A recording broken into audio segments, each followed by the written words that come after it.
Welcome to The Explainer. Have you ever wondered what really goes into building a modern horror story from scratch? Well, today we're going to pull back the curtain and actually dissect the blueprint for a story called C for Chaos. All right, so let's jump right in with the core pitch. This one sentence. This is basically the story's entire DNA. It drops you right into this world where everything's tangled together. Our hero's personal problems, the 24/7 news cycle, internet paranoia, and of course, a brutal reality that feels like it was ripped straight out of a really dark comic book. So how do you actually cook something like that up? What are the key ingredients that make a monster movie like this really tick? Let's go ahead and break down the recipe piece by piece. Okay, so the first and honestly the most important ingredient is the concept itself. Because this is not your typical run-of-the-mill slasher flick. No. It's a really clever, self-aware mashup of genres that's built for today's audience. And this right here, this definition nails the story's unique flavor. Think about it. You get that brutal, in-your-face violence you'd expect from a slasher, right? But then it's layered with that witty, pop culture-obsessed dialogue you'd get from a movie like Clerks, and that meta-commentary that made a movie like Scream an absolute classic. So it's scary, yeah, but it's also smart and pretty darkly funny. Now, every great story, it needs a solid foundation, right? An anchor for all of us in the audience. And in this story, that anchor is our hero, a guy named Arthur, or Art for short.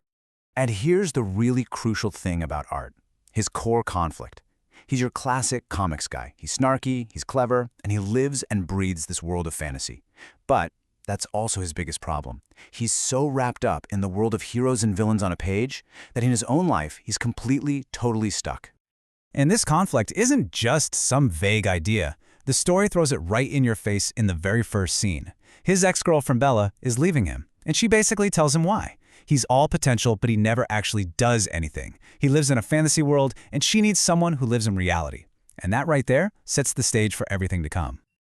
Art isn't going through this alone, though. He's got his whole crew, his whole world, at the local comic shop called Comic Conspiracy. And these guys aren't just background decoration. Each one of them represents a different slice of pop and occult culture. You've got Kilroy, the conspiracy nut, and then you have Emma and Bianca, who are busy deconstructing comic book tropes, not even realizing they're about to be dragged into a real-life horror story.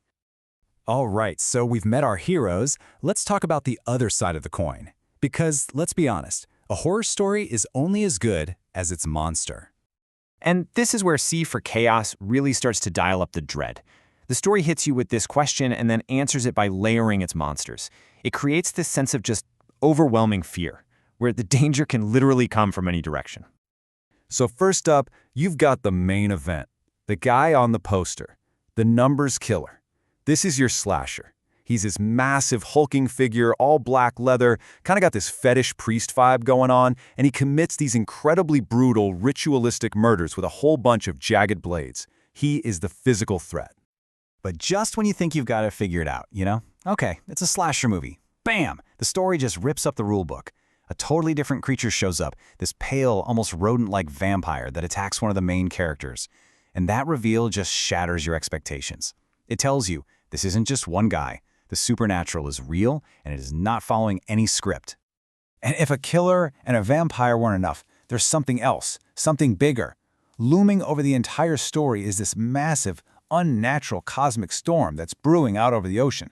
It's described as evil in its naked form.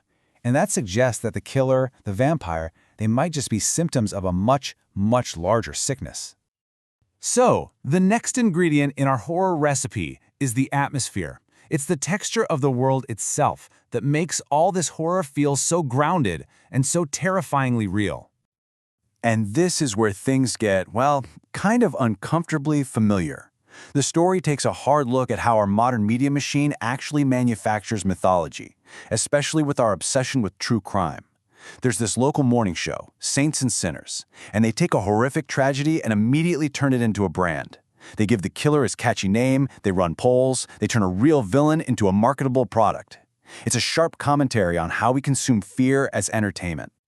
So all that media hype gets dumped into a world that's already soaked in paranoia. The crew at the comic shop, they debate everything, from real-world stuff like the Tunguska event all the way down to a local urban legend.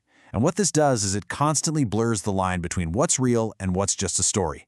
It creates this world that can't tell the signal from the noise, and that makes it the perfect breeding ground for horror. Okay, so let's recap.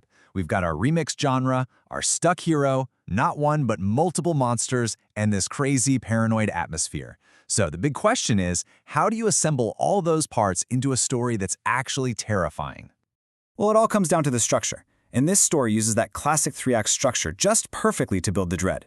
So in Act 1, you get the setup. Art's personal crisis crashes right into the first massacre. Then, in Act 2, the world starts to react. The media turns the numbers killer into a sensation, and our heroes are just debating it all from the safety of their comic shop. But then comes Act 3, and that safety net is completely gone. The horror isn't just a story on TV anymore. It is physically in their homes, invading their lives.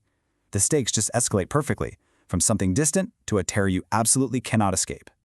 And really, when you put it all together, the story's entire blueprint is designed to leave us with this one provocative question. In a world that is so saturated with stories, in our comics, on the news, in our urban legends, what happens when those fantasies start to bleed into our reality?